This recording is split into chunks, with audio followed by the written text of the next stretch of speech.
Today, we're diving into a source that lays out a pretty dramatic and, well, highly specific timeline for what it calls the end times. We're talking about a detailed and intense vision of how the world as we know it could literally change in a flash. Right from the start, the narrative we're explaining is built around this one core idea. The world is going to be caught completely off guard. This quote really frames the whole thing, It emphasizes that when these events kick off, it's not going to be a slow burn. It'll feel sudden, unexpected, like a complete shift in reality. The source paints this picture that's, well, it's super familiar, right? People grabbing their morning coffee, heading to work, watching movies. It describes all these normal, everyday things just continuing right up until the very last second, with almost everyone completely unaware of the cliff they're standing on. And that really sets the stage for this first part of the timeline. The story begins with a world that is, for the most part, totally oblivious, just caught up in the rhythm of ordinary life. So, according to this source, while the vast majority of people are just busy with their day-to-day lives, there's a group of believers, the faithful, who are watching. They see certain signs that, to them, point to Christ's return being just around the corner. But for pretty much everyone else, it's just another Tuesday, right before everything changes forever. And that massive change, it kicks off with the first major supernatural event in this timeline. It's a moment that the source calls the Rapture. Okay, so what exactly is the Rapture according to this viewpoint?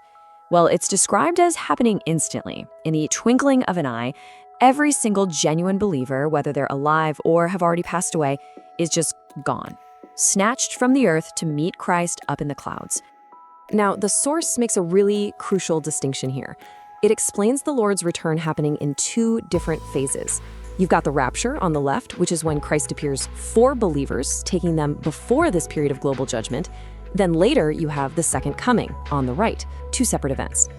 So for everyone who's left behind, the scene on Earth is just pure chaos. I mean, imagine it. Pilots vanishing from cockpits mid-flight, drivers disappearing from their cars. The source portrays a world just plunged into absolute shock and confusion as millions of people have simply vanished without a trace. According to this timeline, the rapture is basically the starting gun for the next phase, a 7-year period of divine wrath poured out on the earth, a time known as the Tribulation. Its purpose is described as twofold: to judge a rebellious world and to purify the nation of Israel. And that number, 7, is so important here. You're going to see it pop up again and again. The tribulation itself is explicitly defined in the source as lasting 7 years. And this time is filled with a series of divine judgments that just keep getting worse. These judgments are laid out in 3 distinct waves, and each one is more intense than the last. It all starts with the breaking of 7 seals, which is then followed by the sounding of 7 trumpets, and it all culminates in the pouring out of 7 bowls of God's wrath. So what does this escalating wrath actually look like? The source gives some incredibly powerful and frankly terrifying examples to show the sheer scale of these judgments. The tribulation kicks off with the first 4 seals being broken, which unleashes the famous 4 horsemen of the apocalypse. The source says the first rider on the white horse is the Antichrist, a deceptive world leader who brings a false peace at first. But he's quickly followed by riders bringing global war, widespread famine, and finally, a rider literally named Death, who's given power over a quarter of the Earth's population. And as the judgments ramp up into the trumpet phase, the disasters become even more cosmic in scale. Take the third trumpet, for example. It describes this massive burning star named Wormwood falling from the sky. It poisons a third of all the fresh water on the planet, causing huge numbers of people to die from drinking the now bitter rivers in springs.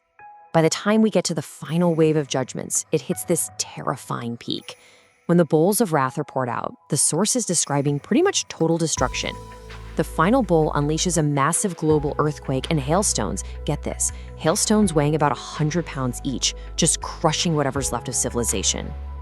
But amidst all this cosmic destruction, the source pivots. It shifts the focus from this huge global catastrophe to the intensely personal spiritual struggle for faith that's facing every single person who was left behind. And here's the crucial part. It all comes down to a really stark choice for anyone left on Earth. According to the source, salvation is possible, but it requires one thing: refusing to worship the Antichrist and his new global system. Now that path offers redemption, but it also means facing extreme persecution, and for a whole lot of people, it means martyrdom. But even in this incredibly dark time, the source says there are reasons for hope.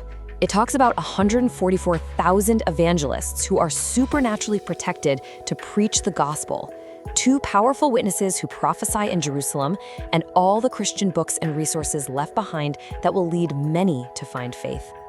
This quote is presented as the central message for this whole period. Faithfulness isn't just about a single decision you make one time. It's a continuous, ongoing act of endurance through unbelievable hardship. And this is where the source material takes a really surprising turn.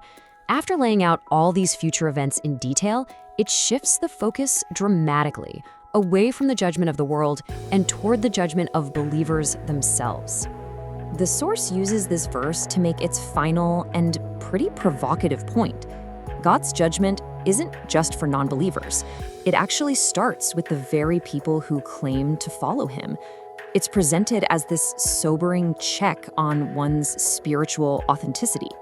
And so, this entire epic prophetic timeline ends, not with a bang, but with a very personal question. The source's ultimate message isn't just about knowing what might happen in the future.